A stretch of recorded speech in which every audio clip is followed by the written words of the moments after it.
on est entêté. Oh yeah! Un peu sauvage, c'est barre. On fait ce qu'on veut, notre corps, on est faf, faf, faf, faf, faf, faf, faf, faf, faf, faf, faf, faf, faf, farouche. Approche-toi pas.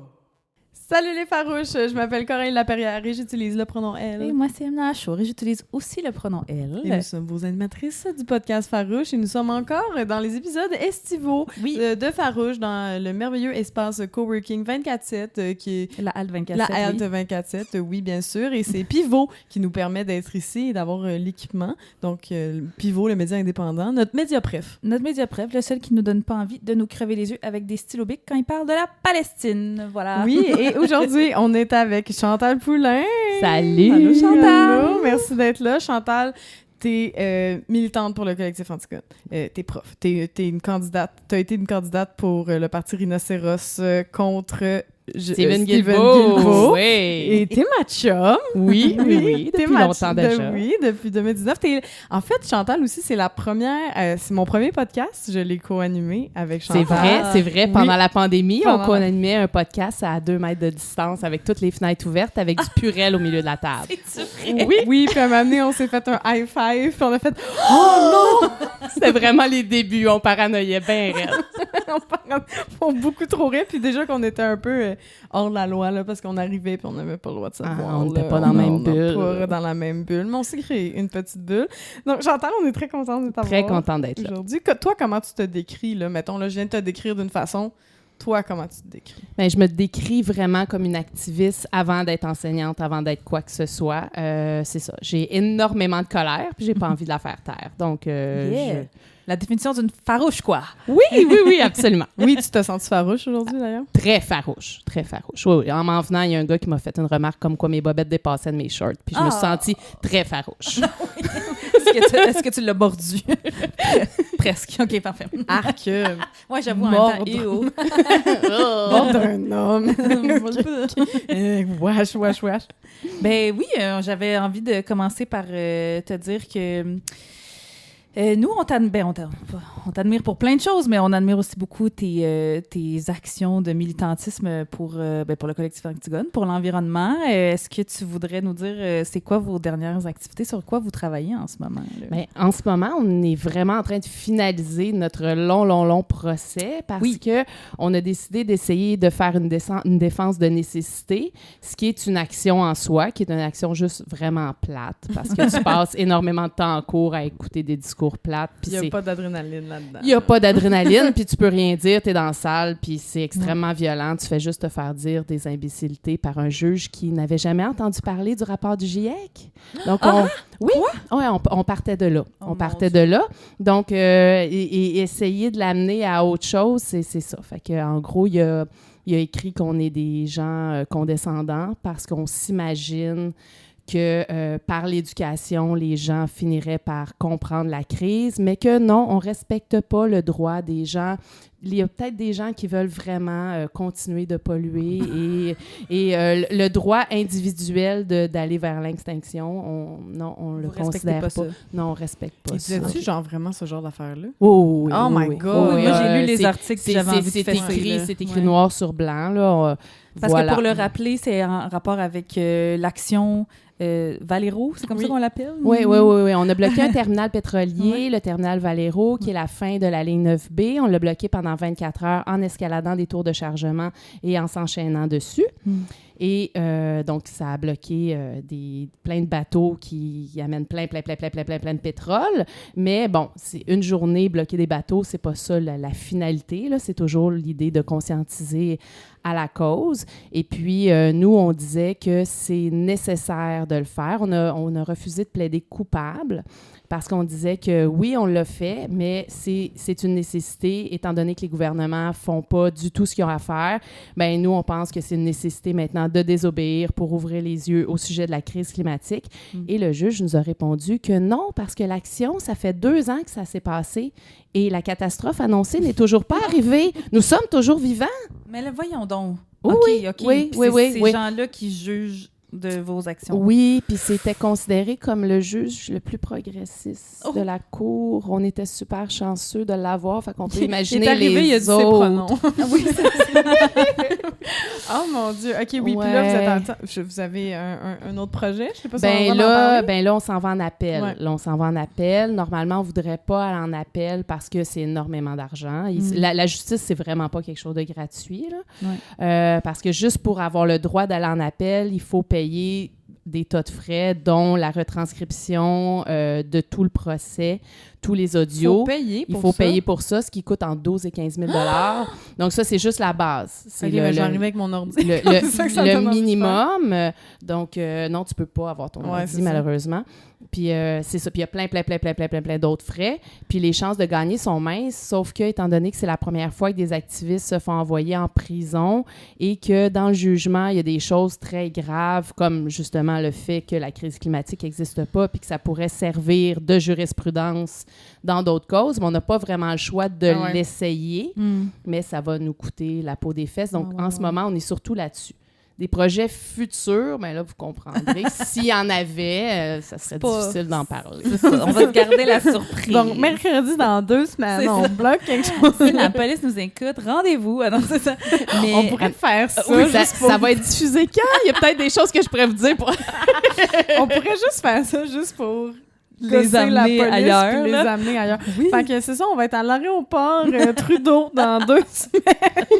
Stay tuned! Oui, c'est ça. Mais donc ça, bloquer le terminal Valero, vous avez fait ça il y a 2 ans. Oui. Il y a quelques mois, il y a aussi une action au pont Jacques-Cartier qui a fait Oui. couler beaucoup d'encre. On a reçu Michel, qui est aussi du collectif Antigone Oui. à Farouche, qui a été notre vidéo la plus virale parce que les gens ne comprennent pas, hein, ça, comme monsieur le juge, là, ils comprennent pas l'urgence. Non, En fait, non. Puis la fait- lutte anticarcérale, les gens comprennent pas. Ouais, C'est ça, Vraiment parce que pas. Michel est allé en prison, Olivier Oui. et Jacob aussi sont Oui. allés en prison. C'est quoi les répercussions de ça en ce moment? Parce que on sait que Olivier et Michel, est-ce que les trois ne peuvent pas se parler entre Les trois eux peuvent autres? toujours pas se parler, Ok. peuvent pas, ils peuvent être dans le même lieu, mais s'ils ils communiquent pas. Donc, il est arrivé des événements où ils ont dû être dans le même lieu, mais il faut vraiment pas qu'il y ait communication. OK. Ils peuvent pas s'appeler. On peut plus faire de réunion du collectif en une fois. Il faut faire 3 réunions parce que on n'a pas tellement des genres de réunions qu'on peut faire sur Zoom. Ouais. Je me demande pourquoi.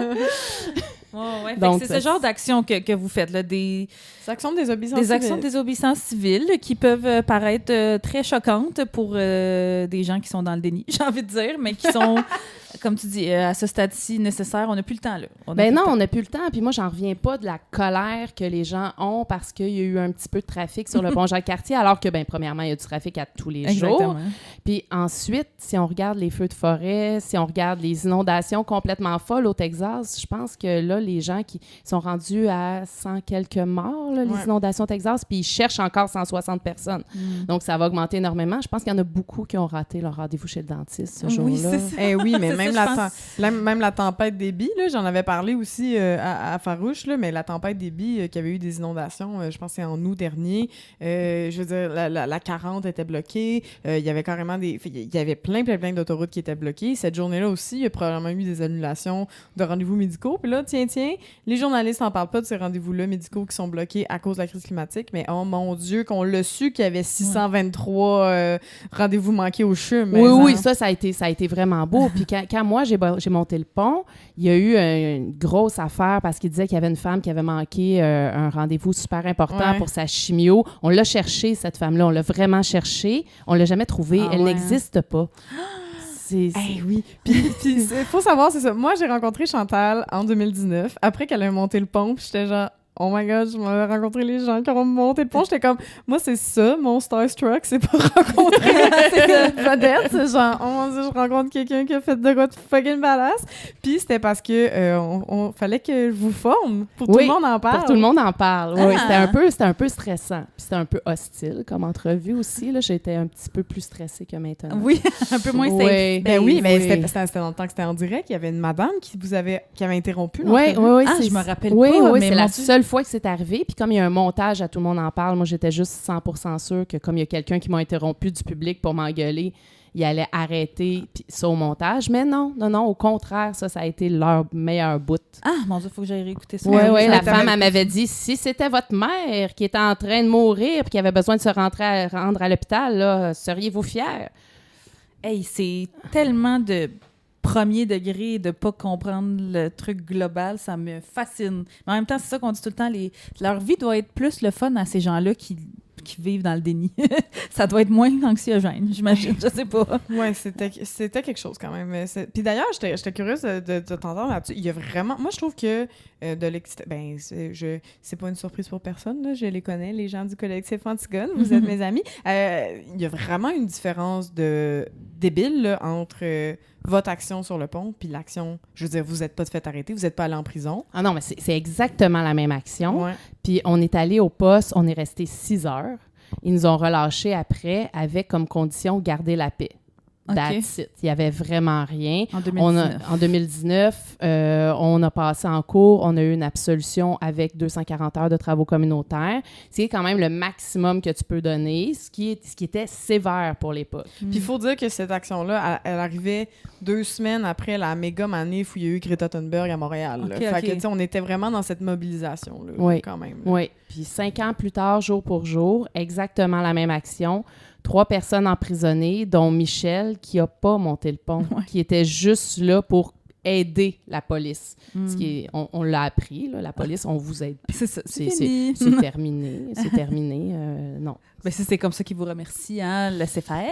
Voilà. Mais oui, puis là, c'est complètement débile parce que la différence, tu sais, je me rappelle que la différence médiatique, entre autres, là, comme vous avez fait des entrevues, vous étiez quand même assez, j'ai envie de dire, sollicité quand Ouais, même là, par les énormément. par les médias. Ouais. Pendant 3 semaines, j'étais une superstar. Là. J'ai vraiment vécu la vie de star. Je devais refuser des entrevues. J'aurais fait des entrevues 24/7. C'était sans arrêt, ce qui a été chouette parce que j'ai pu refuser tous les cubes radio de ce monde, tu sais.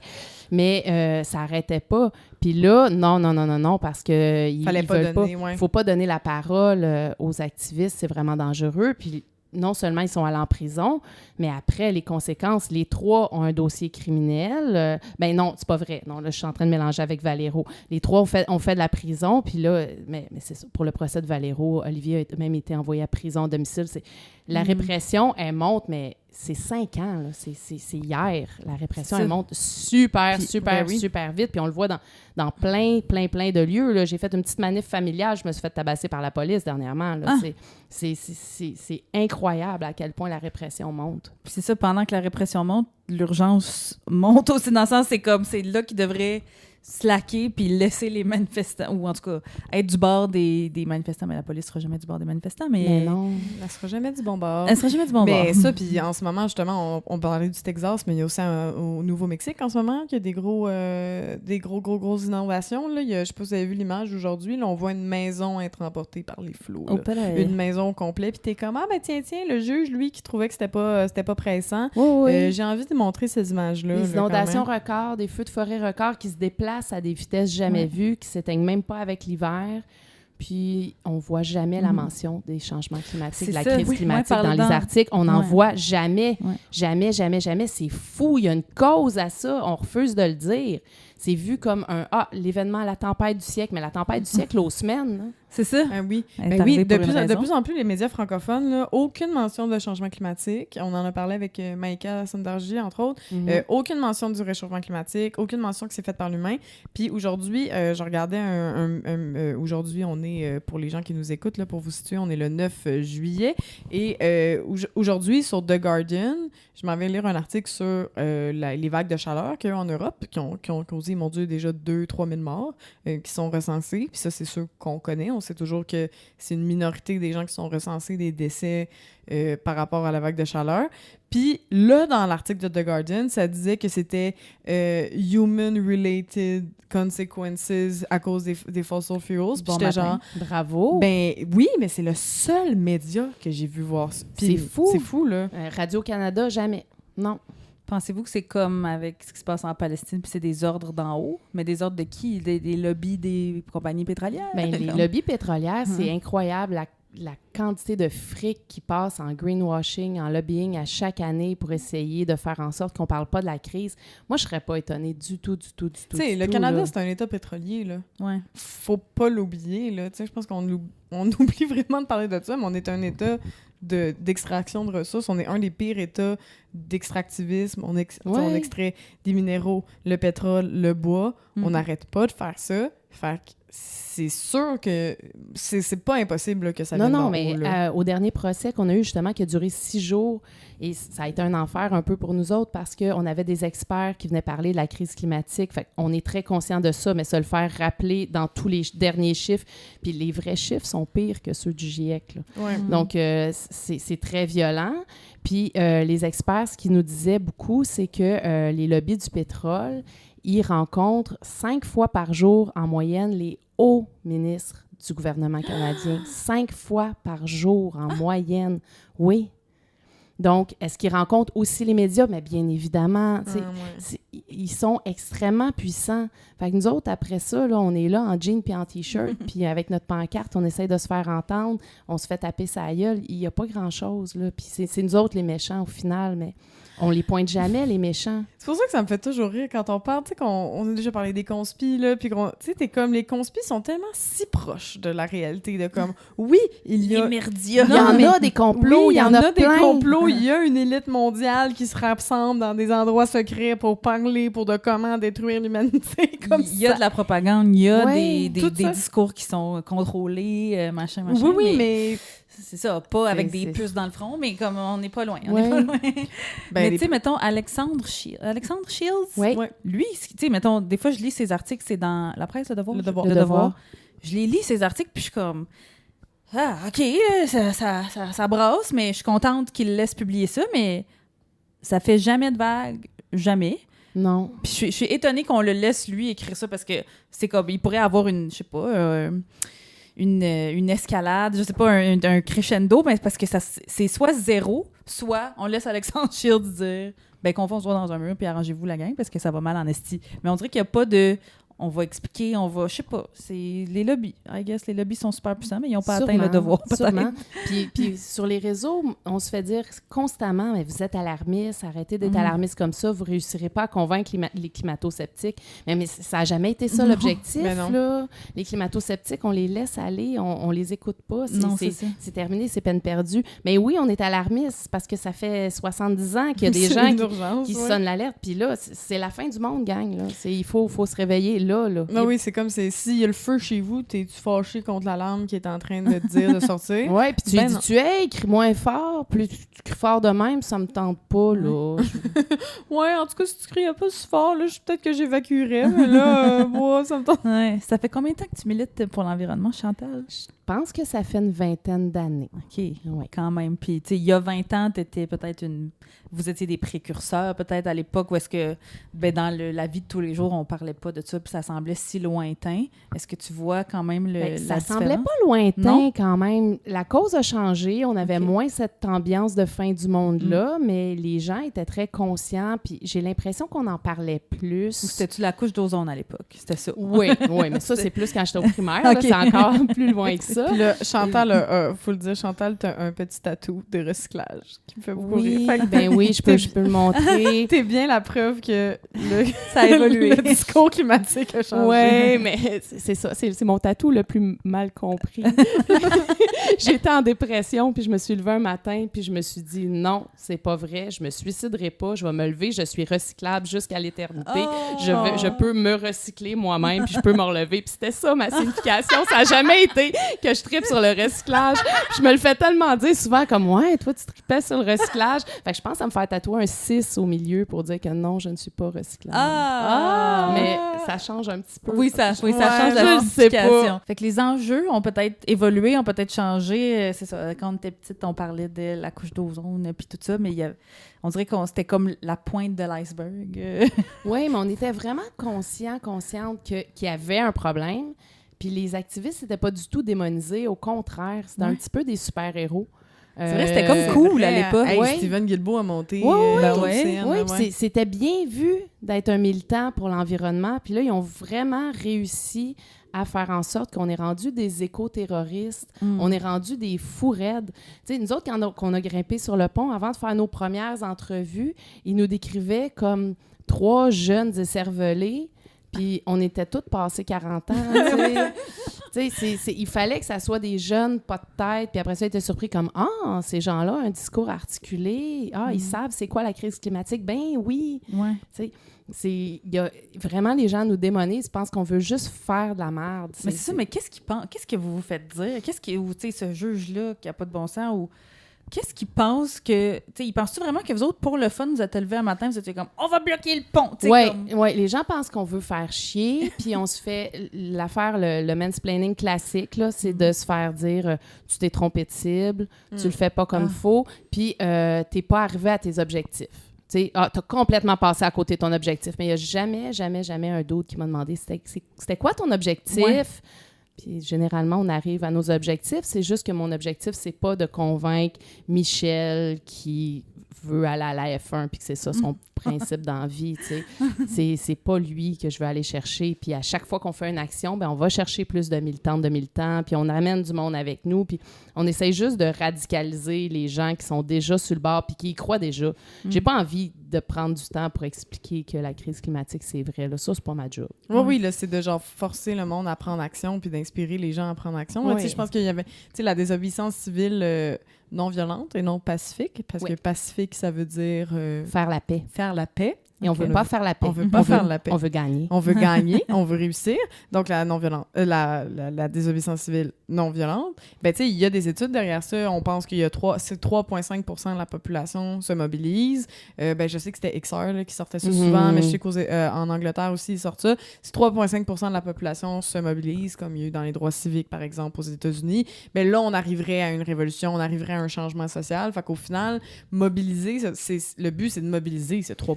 Le but, c'est de mobiliser ces gens-là. Puis, il y a aussi des études, puis on s'est fait expliquer en long, en large pendant le procès. Il y a des études très sérieuses qui démontrent que les grands mouvements sociaux ont avancé à partir du moment où il y a eu de la désobéissance civile ou des actions radicales directes violentes parfois.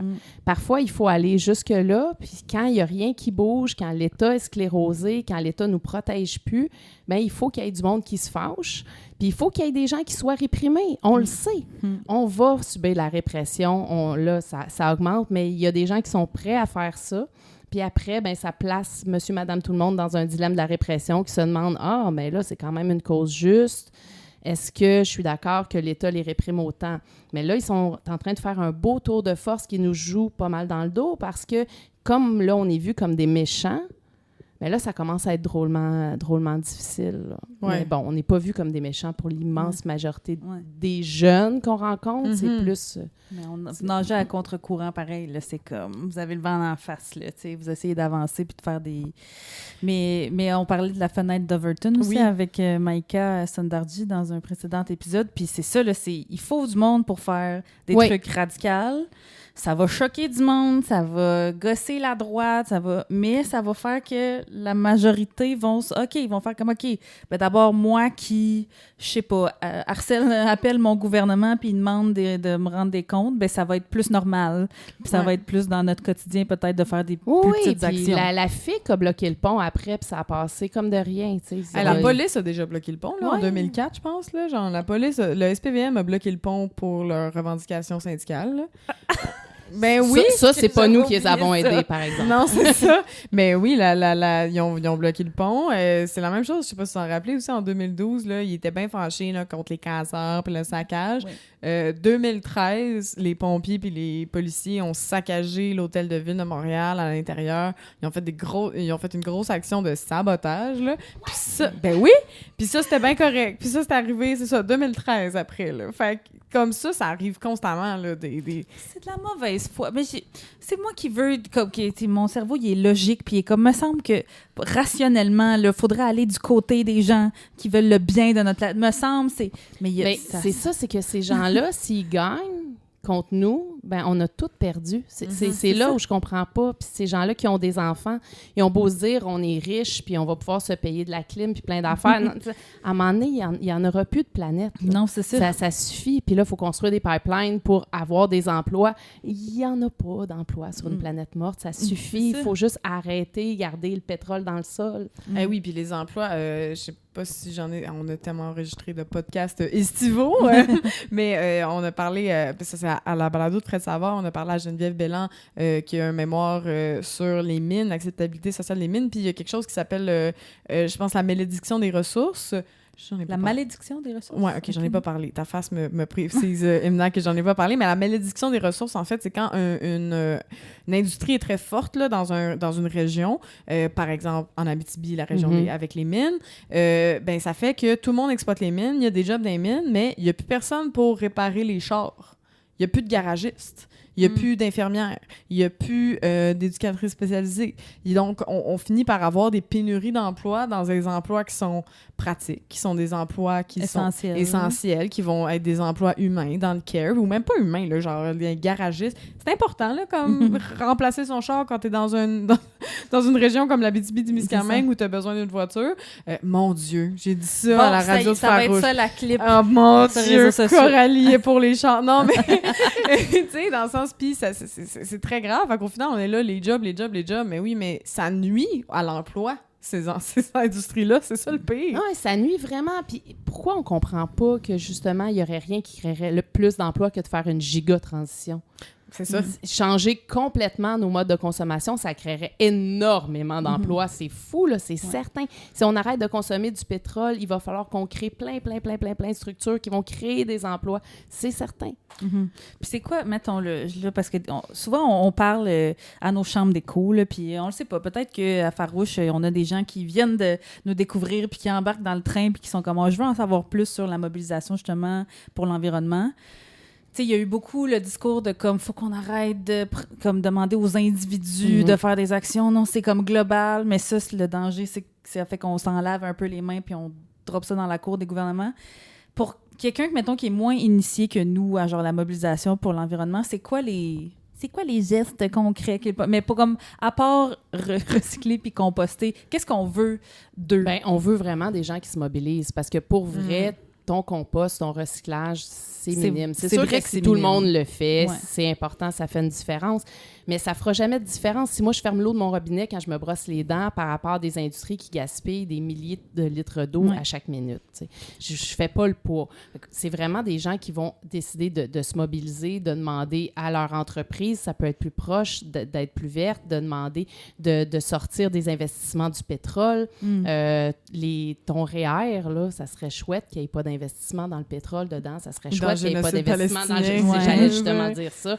C'est ça, les choix qu'on fait, comme quelle banque tu mets ton argent Exactement, dedans, quelle banque tu fais. Mais toi, individuellement, si tu changes de banque, premièrement, c'est hyper difficile, mais ça va être un tout petit geste. Mais après ça, si tu réussis à convaincre ta banque d'aller à ta caisse pour dire, ben non, il faut sortir du pétrole, ben là, c'est déjà des gestes qui parlent plus. Mais il y a le triangle de l'inaction, là, je sais plus c'est quel philosophe français là, qui en a parlé, là, mais le triangle de l'inaction, là, c'est vraiment, tu sais, les 3 Spider-Man là, qui se regardent là, comme, hey, toi.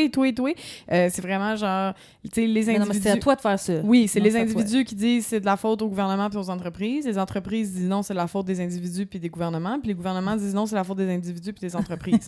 Fait qu'il y a comme ça aussi à comme péter aussi puis dans l'action individuelle. Puis on en a déjà parlé à Farouche, mais je le répète, là, pour moi, les petits gestes, moi je pense l'espèce de chaque geste compte, j'y crois, mais c'est que chaque geste individuel s'inscrit dans une mobilisation collective. Ouais. Genre le boycott des produits israéliens, qui sont... Ce qui est le fun, c'est que c'est les mêmes compagnies qu'il faut boycotter pour l'environnement. Oui, très c'est assez intersectionnel. facile. Moi, quand j'ai regardé la liste des produits, j'en achetais déjà pas. C'est ça.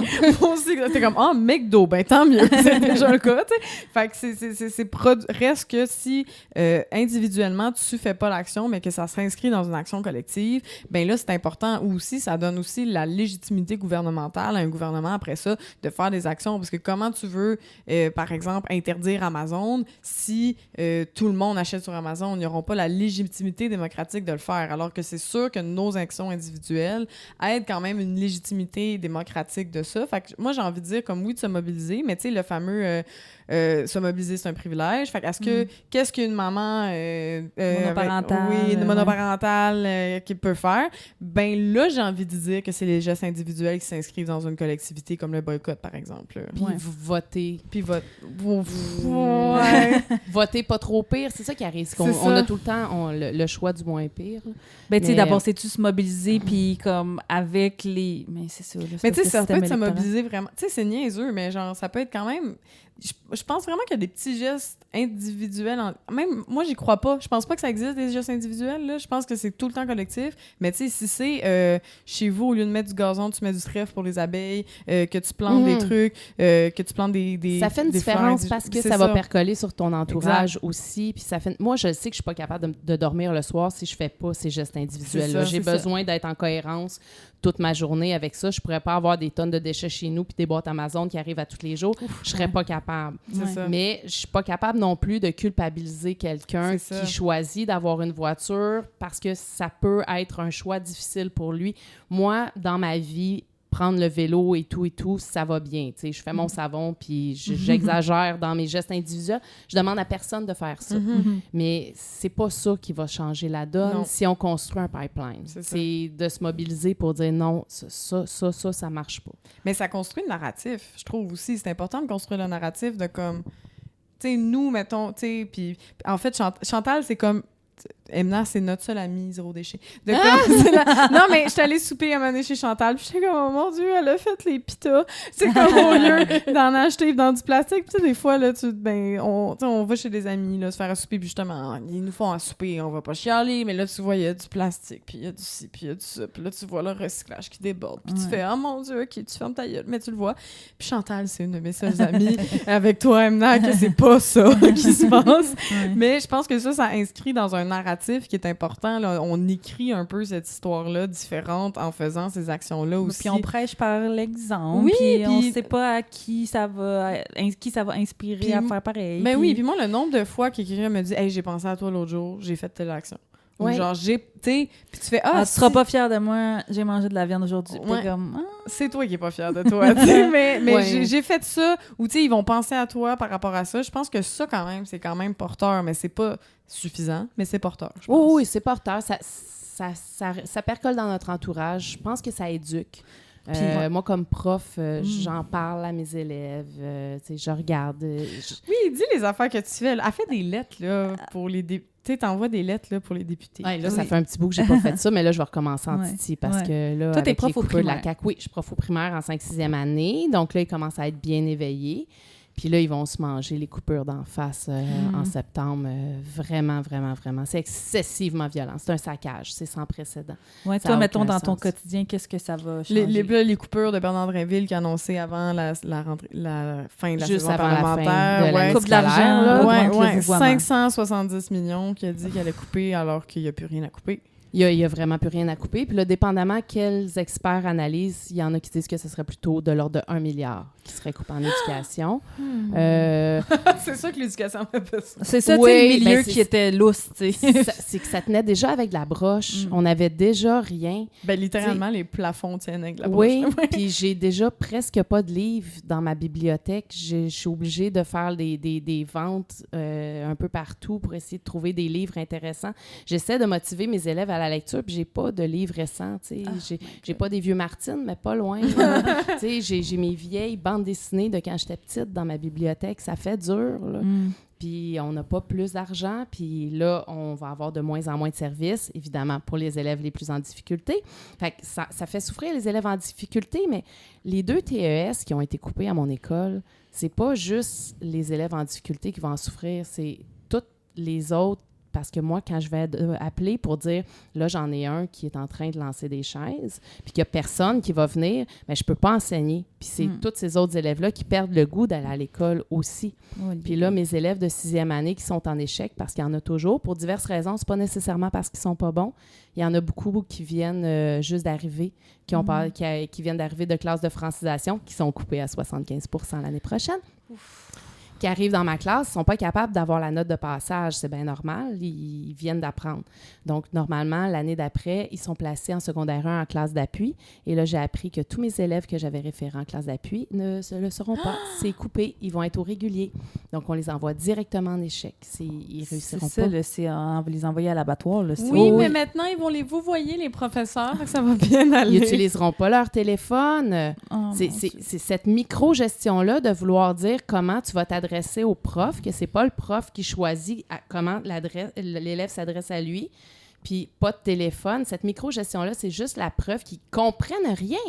Ils comprennent rien. Il y en a plein de trucs super importants en éducation à régler. Pas ça. Vraiment pas ça. Non, c'est Moi, ça. il est capable de m'envoyer chier en vous voyant, là. Puis mes élèves qui arrivent, qui parlent à peine français, ils ont de la difficulté à conjuguer. C'est ça. C'est vraiment pas ça. L'enjeu. Puis, tu sais, il va-tu avoir de la police du vouvoiement? Ben T'sais, non, c'est comme- c'est des trucs qui sont impossibles à vérifier. Comment tu veux vérifier qu'il n'y a pas de téléphone sur le territoire de l'école? Puis il y a plein de très bonnes raisons d'utiliser, pas au primaire, mais au secondaire, d'utiliser le téléphone en classe. Parce qu'on n'a pas une scène. Fait que les élèves n'ont pas d'ordi.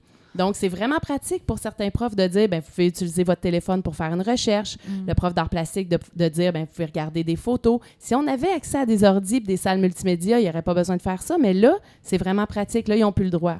C'est quoi ce délire-là?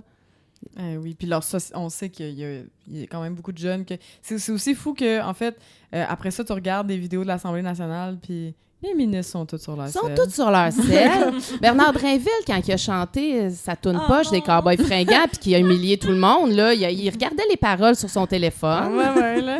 Ben oui, puis au lieu d'avoir une conversation plus large sur les cellulaires, là, tu sais, qu'on pourrait avoir sérieusement, là, de comment hey, tout le monde, on est un peu addict à nos téléphones, qu'est-ce qu'on fait avec ça, ou rendre des responsables les compagnies qui font qu'on est accro à nos cellulaires. Ça, il n'y a aucune conséquence pour des Facebook, Snapchat, TikTok et compagnie de rendre leur algorithme ultra addictif. On s'entend, là, c'est l'équivalent de mettre de la nicotine dans les cigarettes, là, ce qu'ils font, Oui, là. absolument. Fait On est que eux, tous ils ont- accros. C'est ça. Puis eux, ils n'ont aucune conséquence, mais on va aller micro-gérer des comportements des élèves chez eux. C'est ridicule. Là. La gestion de classe, c'est la job du prof. Le prof, il est très capable de dire « range ton téléphone », puis si tu le sors encore, tu vas avoir une conséquence. Tous les profs font ça tout le temps. Non seulement ils nous disent quoi faire, mais là, il a même nommé les conséquences qu'on devrait donner. Hein? Oui, ça peut aller jusqu'à l'expulsion. Mais voyons! Oui, on peut donner des travaux communautaires. Oui. Donc, c'est ça la solution. Ils vont couper, mais c'est les élèves qui vont faire des travaux. C'est le fun, hein? On peut donner des travaux communautaires comme conséquence et ça peut aller jusqu'à l'expulsion. Parce que je ne sais pas s'il y a une idée des comportements qu'on a à gérer au quotidien avec le manque de services, mais avant qu'on renvoie un élève parce qu'il a utilisé son cellulaire, là, on a bien d'autres chats à fouetter. C'est loin ça. dans la liste d'un élève qui a des troubles de comportement.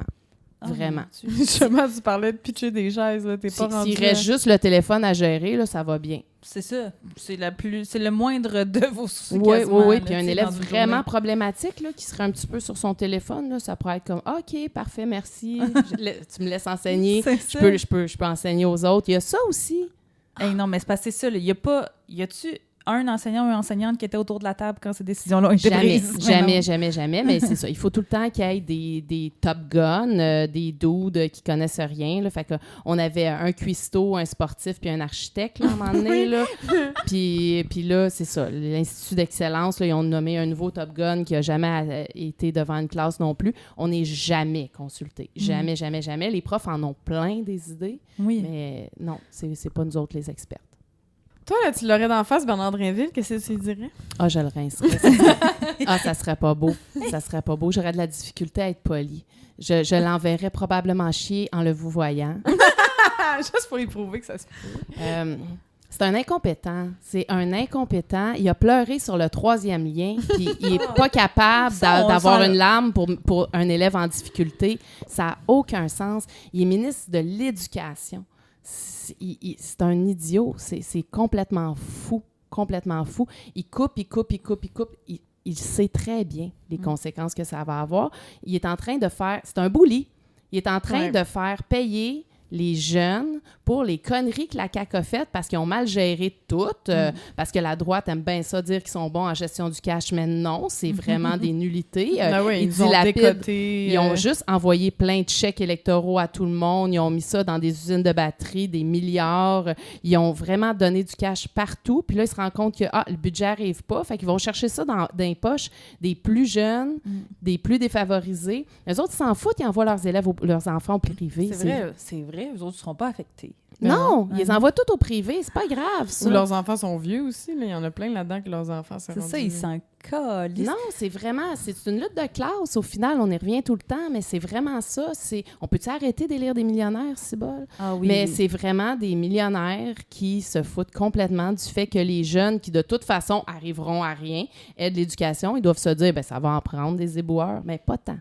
Pas tant. Non, ça serait le fun qu'il y ait autre chose que ça. C'est ça. Est-ce que lors de la mobilisation des enseignants et enseignantes l'année passée, là, à l'automne, quand il y a eu une grève puis tout ça, est-ce que vous vous doutiez que c'est vers là qu'on s'en allait, les coupures ou tout ça? Vous autres, vous étiez... Jamais. Vous militiez pour autre chose, là. Vous étiez même pas... Non, mais il n'y a personne qui pouvait prévoir ça. C'était impossible. Puis là, en fin d'année, alors que tous les budgets pour l'année prochaine sont faits, alors que les postes ont été signés, que tout est décidé, de se faire dire ça à la fin de l'année. Une fin d'année, là, c'est quelque chose. Les profs, ils partent. Là, le premier mois de vacances, c'est vraiment un premier mois de convalescence. On est brûlés, là. On est vraiment, vraiment, vraiment brûlés. Puis là, les directions sont brûlées, tout le monde est brûlé. Puis là, de nous donner cette bombe-là, il a fallu qu'on fasse des réunions d'urgence pour décider de qu'est-ce qu'on coupe. En plus, il a dit, je vais laisser les équipes écoles trouver des solutions. En plus, il nous donne le fardeau de savoir lequel d'entre nous on va couper. À mon école, on a décidé que non, on va pas le faire, ton exercice. Non. Mange la marde. Oui, j'ai vu les syndicats qui allaient dire on va faire des budgets déficitaires, ça va être ça. Oui, mais ma direction, elle n'a pas le choix. Elle n'a pas le droit, tu sais. Moi, j'ai une direction extraordinaire. Si elle donne un budget déficitaire, bien, c'est sa tête qui saute. Fait qu'elle est obligée, mais nous autres, on a décidé de ne pas participer à tresser la corde avec laquelle il allait nous pendre. Fait que non, je ne vais pas choisir quel service tu vas couper. Mais les services qui sont coupés, c'est tous les services auxquels ils tenaient tellement, tous les services pour faire bouger plus les élèves, les collations, les déjeuners. Il n'y a pas un prof, ça n'existe pas, un prof au primaire qui va laisser un enfant avoir faim. Il va continuer d'avoir faim ou elle va aller y acheter un lunch avec son argent de poche.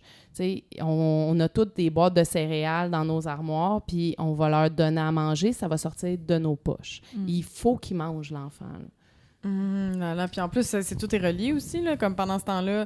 Moi, j'avais parlé avec des gens, des propriétaires de petits théâtres, là, par exemple. Là, je pense surtout en région, il y avait des sorties scolaires, des sorties qui allaient dans les théâtres. Oui. Ça aidait à vendre des billets, ça aidait à faire survivre les théâtres. Puis là, il n'y a plus d'argent pour ces sorties scolaires-là. Au niveau de la culture, ça va être un désastre. C'est ça. Vraiment, vraiment, parce que toutes nos sorties vont être coupées, tout notre budget en sortie culturelle. Puis ça a tellement d'impact sur ceux qui sont dans l'industrie de la culture. Puis ces jeunes-là, qui sont les mêmes jeunes qui ont été sacrifiés pendant la pandémie, là, c'est les mêmes. Ils n'ont pas eu accès à la culture du tout. Fait que là, ils vont finir leur primaire en n'ayant jamais eu accès à de la culture. Ils vont pas fréquenter les théâtres plus tard. Ils vont pas aller... Il faut leur montrer les musées, les théâtres, tout ça au début pour qu'ils aient la piqûre. Mais là, il y aura plus rien. Il y aura plus rien. Puis moi, en tout cas, je sais pas qu'est-ce qui va arriver avec ça. Là. Moi, j'ai un peu l'espoir révolutionnaire là, dans la vie. Là, comme je pense, je vise tout le temps. Je suis tout le temps entre on est fuck, puis peut-être pas, puis peut-être que ça va nous sortir. Mais ces jeunes-là, ils n'auront rien à perdre. Tu sais, comme plus on va créer une génération, puis peut-être qu'ils vont aussi s'évacher, checker des TikTok puis du Netflix fabriqué par du ChatGPT là, ou du AI, puis ça va être l'enfer. Mais ça va peut-être aussi être des jeunes qui vont être comme « Hey, ils nous ont... » Tu sais, mettons, les jeunes en ce moment là, qui se battent contre ICE là, aux États-Unis, là, ben c'est les jeunes qui se sont laissés, que les politiciens ont laissé des guns rentrer dans leurs écoles. Puis ils sont comme, ben on n'y croit pas, nous autres, à la politique. Vous avez laissé nos amis se faire tuer. Fait que nous autres, on va se battre. J'ai l'impression aussi qu'ils ne catchent pas les conséquences. J'espère. Ça peut créer ça, mais le danger aussi, c'est de ne pas avoir réussi à semer l'étincelle. À semer quoi que ce soit. Avoir créé quelqu'un qui est curieux, qui est ouvert vers le monde. Moi, la plupart de mes élèves sont jamais sortis du quartier. Quand on sort du quartier, ils sont vraiment impressionnés. À chaque année, on les amène en voyage, on les amène à Québec. Ils capotent, là, ils sont jamais sortis de Montréal. Ils sont pris dans leur quartier. Ils connaissent pas ça. C'est des élèves qui sont majoritairement très pauvres, avec des enfants, des parents qui viennent juste d'arriver, donc qui, eux non plus, connaissent pas la culture. Puis c'est souvent par les jeunes, on va réussir à les intéresser. Puis là, ils vont dire « Ah, maman, papa, on pourrait retourner au planétarium, tu vas voir, c'était le fun. » Mais si on les amène pas, ils n'ont aucun moyen de découvrir ça. Qu'est-ce qui est plus challengeant, Chantal, entre être une activiste pour l'environnement, être une prof au primaire ou être polyamoureuse? Le plus challengeant, c'est être prof au primaire. Oui, c'est vraiment challengeant au quotidien. On essaye de faire des miracles avec 3 fois rien. Non, être polyamoureuse, ça va très bien. Oui, c'est le fun. C'est-tu quelque chose que tu savais, tu as toujours su que tu n'étais pas faite pour les trucs plus traditionnels ou c'est arrivé après? Non. J'ai été une grande trompeuse pendant longtemps avant de voir que peut-être que le modèle monogame me va moins bien. J'ai besoin d'authenticité, donc il faudrait que je le dise. Ah ouais? Mais non. Puis c'est quoi les je sais comment on peut dire ça, les règles de bonne conduite là, pour que ça se passe bien? Transparence, communication. Moi, je suis vraiment dans un modèle kitchen table qu'on appelle. Donc, tout le monde se connaît, tout le monde se rencontre, tout le monde peut se voir autour de la table. Puis être à l'aise que tout le monde existe, puis se nommer, puis être capable de dire ses besoins. Puis personne n'est au-dessus de personne. C'est pas parce que tu es arrivé avant que tu as plus d'importance. Toutes les relations. Ah oui, toi, t'as avoir pas de nid, là. Je sais qu'il y en a qui ont des cocons. Des queens. Non. Ben, c'est sûr que j'ai une relation qui est plus... qui est là depuis plus longtemps, donc qui est plus ancrée, mais de la même façon qu'une amitié, c'est une amitié qui est plus profonde, qui est plus longue, donc on a plus d'insight, on a plus de vécu, mais ça n'a pas nécessairement le premier choix pour les choix de vacances. Comme l'ancienneté. Oui, gérer les vacances, est-ce que vous collez une date, puis là, c'est ça avec l'ancienneté, non? Mais nous autres, on aime bien ça, prendre des vacances ensemble. Je suis allée aux Îles-Mingan l'année dernière avec mon chum puis ma blonde, puis on a dormi dans la même tente, puis c'était bien cute. Goals.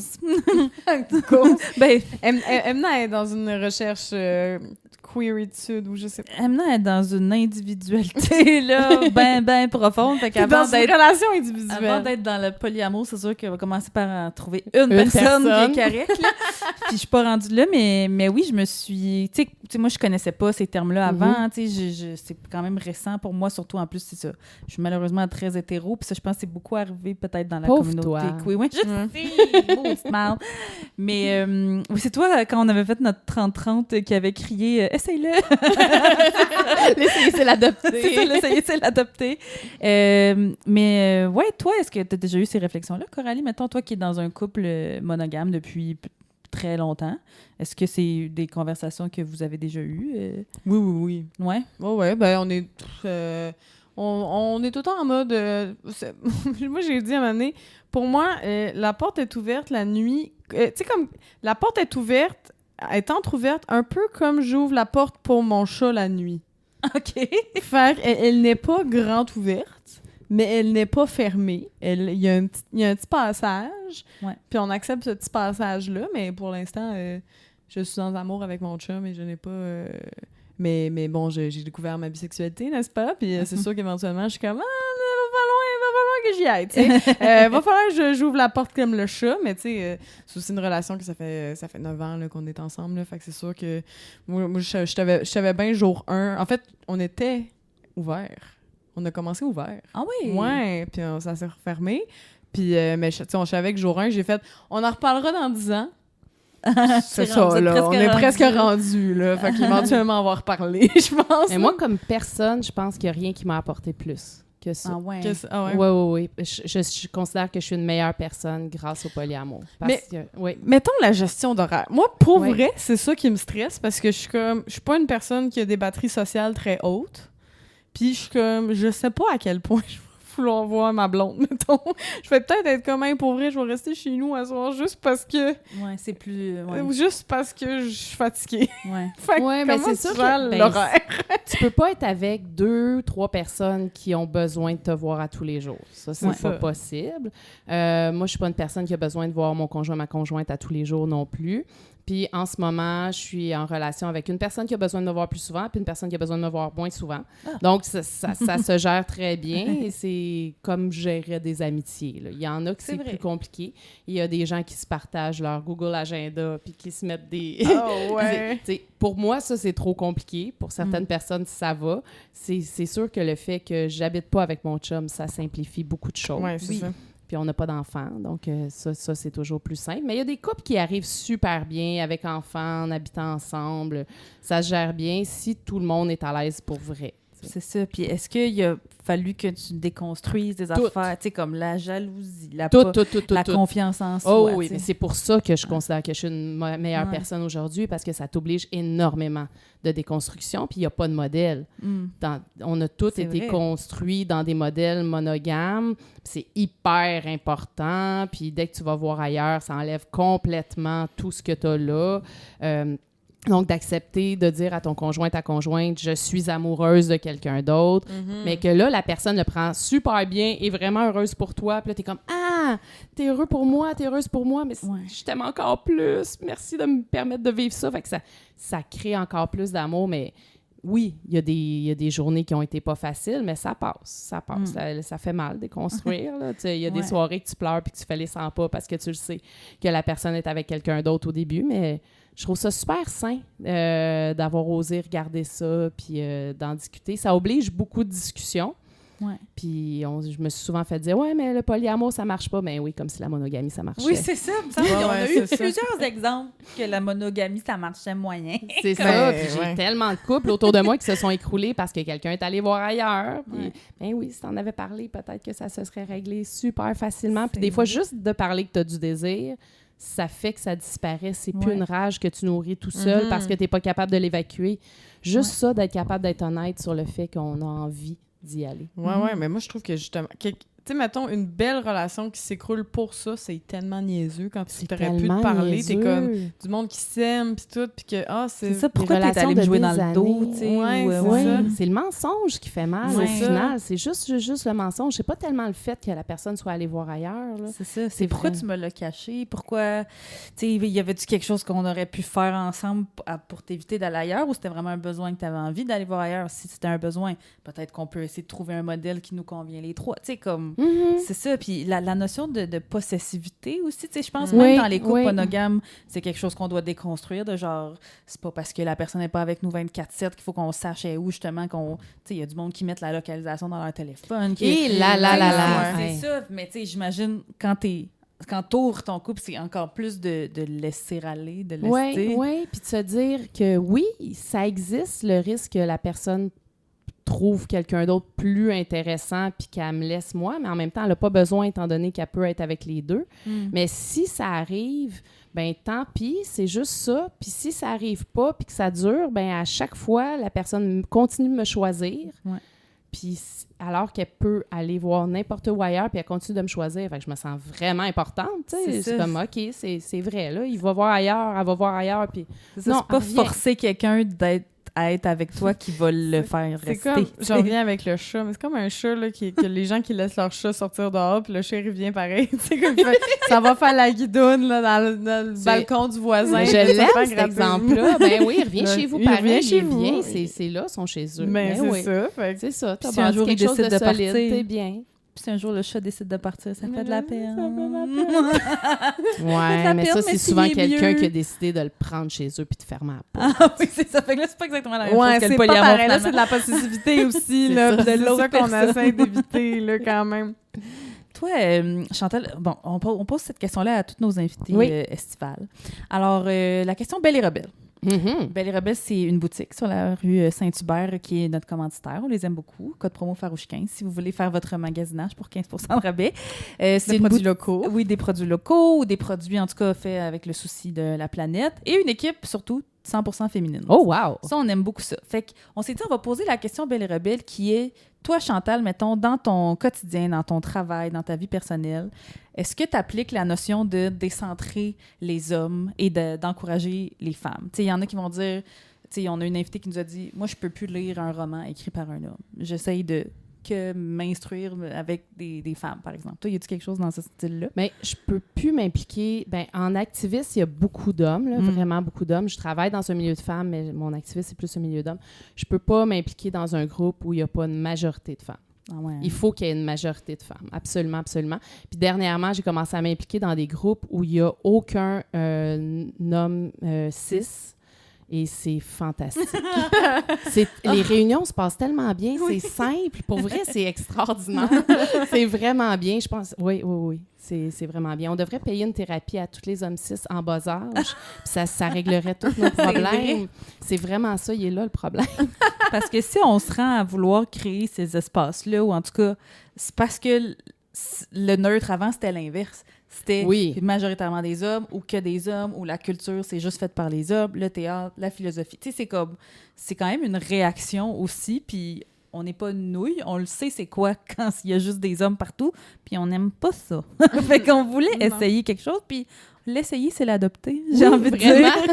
Tu sais, nous, même, tu sais, avec Coralie, tu sais, des fois, on pense à comme où est-ce qu'on va amener notre podcast, puis Farouche, puis tu sais, on va-tu embaucher des techniciennes pour nous aider, puis tout ça. Puis récemment, je dis à Coralie, je vais pas travailler avec des messieurs. Octave, qui nous écoute en ce moment et qui fait notre montage, on l'aime. C'est le chum de Coralie aussi. Fait que j'ai envie de vous dire, j'ai pas ma belle choix, mais je l'aime. Je l'aurais aimé de toute façon.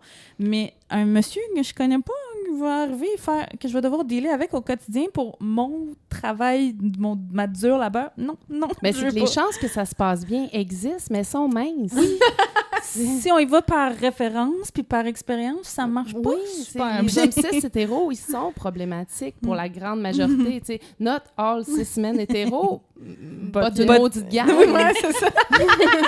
Pas une maudite gang. Mais tu sais, nous, c'est ça. Tu sais, Farouche, là, vous nous écoutez puis vous nous suivez puis on est contente que vous soyez là avec nous. Là, c'est comme le 8e modèle de Farouche que vous entendez parce qu'on a essayé dans un premier lieu. Là, le premier épisode de Farouche, on vous rappelle qu'il y avait du stand-up avant. Tu sais, c'est comme on est rendu ailleurs. Tu sais, qu'il n'y avait pas de bulletin... non, il y avait un bulletin de nouvelles, mais il y avait... Nos invités arrivaient avec des chroniques. Ouais, c'était... En tout cas, on a essayé ça. Après ça, on a essayé dans un premier lieu. Ça a chié parce qu'il y a un monsieur qui était pas tête. Après ça, on est allé dans un deuxième lieu. Ça a chié parce qu'un monsieur était pas tête. Après ça, un troisième lieu. Ça a chié parce qu'il y avait des messieurs qui étaient pas tête. Là, à un moment donné, le dénominateur commun, c'est que les messieurs sont pas tête, la gang. Fait que... On essaye, là. On essaye des affaires. On est un peu plus indépendante, là, dans ces épisodes estivaux-là. Ça cause... ça amène des défis aussi. Ah oui, Coralie a des écouteurs sur sa tête depuis le début parce qu'elle gère la technique. Oui, puis on est stressé à l'idée que notre ordi plante parce qu'on enregistre tout avec nos ordis puis nos téléphones personnels. Mais on essaye de quoi pour pas dépendre d'un homme cis hétéro. C'était la morale, j'adorais ça. Et on va continuer avec toi, Chantal, pour une prolongation après l'épisode. Et vite de même, j'ai envie de teaser le monde, mais je pense qu'on va parler de Québec solidaire. Oui! Parce que Chantal a déjà été au sein de Comité. Mais tu sais, on veut pas trop avancer, mais juste pour que vous donniez le contexte. Ben non, ils vont devoir aller s'abonner à patreon.com/farouche pour entendre la merveilleuse prolongation qu'on leur réserve. Merci Chantal. Ça fait tellement plaisir. Merci à vous. Merci à Pivot pour le prêt des locaux et d'équipements. Merci à la HALT 24/7 pour l'accueil. Merci à Belle et Rebelle pour leur soutien indéfectible. On rappelle, Farouche 15 pour votre magasinage en ligne et votre magasinage sur place à la Plaza Saint-Hubert. Oui, patreon.com/farouche pour vous abonner à n'importe quel palier. Et peu importe le palier, vous aurez droit aux épisodes de Juicy de prolongation. Fait qu'allez allez regarder ça. Il nous reste encore quelques épisodes à enregistrer, à parler de Farouche autour de vous. On tripe à faire ces épisodes-là. On tripe à vous faire découvrir des invités aussi farouches que nous. Puis n'hésitez pas à nous laisser aussi des petits 5 étoiles sur les plateformes de balado. Ça nous aide bien gros. Puis merci à toi, Nash. Merci à toi, Coralie Lapierrière. Bye les Farouches!